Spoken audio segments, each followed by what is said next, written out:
இருக்குண்ணா ஸ்ரீரங்கம் பெருமாள், திருச்சியில் இருக்கிற ஸ்ரீ ரங்கநாதர் பெருமாள் கோயிலில் இருக்கும். இதுதான் ஆயிரங்கால் மண்டபம். திருச்சியோட ஒவ்வொரு என்ட்ரன்ஸையும் நான் உங்களுக்கு காட்டுறேன். இதுதான் கோபுரத்தோட உச்சி. வடக்கு கோபுரம், ஈஸ்ட் கோபுரம். இது ஈஸ்ட் கோபுரம் என்ட்ரன்ஸு. சிற்ப கலையெல்லாம் பாருங்கள் எவ்வளோ அழகாக. ஒவ்வொரு தூணும் அவ்வளோ சிற்பங்கள் இந்த கோயிலில். பிரம்மாண்டமான கோயில் இது. எவ்வளோ அருமையாக சிற்ப கலையெல்லாம் பார்த்தீங்களா இல்லையா? ஒவ்வொரு சிலையும் பாருங்கள். இந்த சாமி கும்புற மாரி ஒரு சிலை. இது கோதண்டராமன் சன்னதி. இதே கோயிலோட வெளி தோட்டத்தை தான் நான் எடுத்துகிட்ருக்கேன். உள்ளே போய் எடுக்க முடியாது, கேமரா அலோடு இல்லை. நான் வெளியிலேருந்து உங்களுக்கு எடுத்து வீடியோ போடுறேன். இது ராமானுஜர் சன்னதி. ஆமாம், ராமானுஜர் உள்ளே இருக்கார்.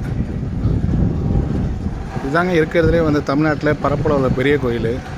இது சின்ன கோயிலெலாம் கிடையாது, ரொம்ப பெரிய கோவில். ஸ்ரீரங்கம் தான் இருக்கிறதுலே பெரிய கோயில்.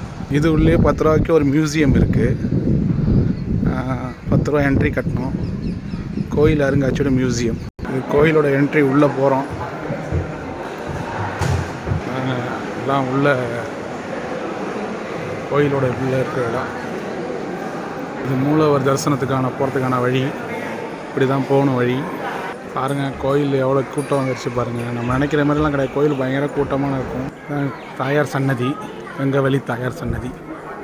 மக்களோட கூட்டத்தை பார்த்துக்குங்க, எவ்வளோ பேர் நடந்து வராங்கன்னு பாருங்கள். அதுதான் பெருமாளை பார்க்குறதுக்கு மெயின் என்ட்ரன்ஸு. உள்ளே விட மாட்டாங்க, க்யூவில் போகணும்.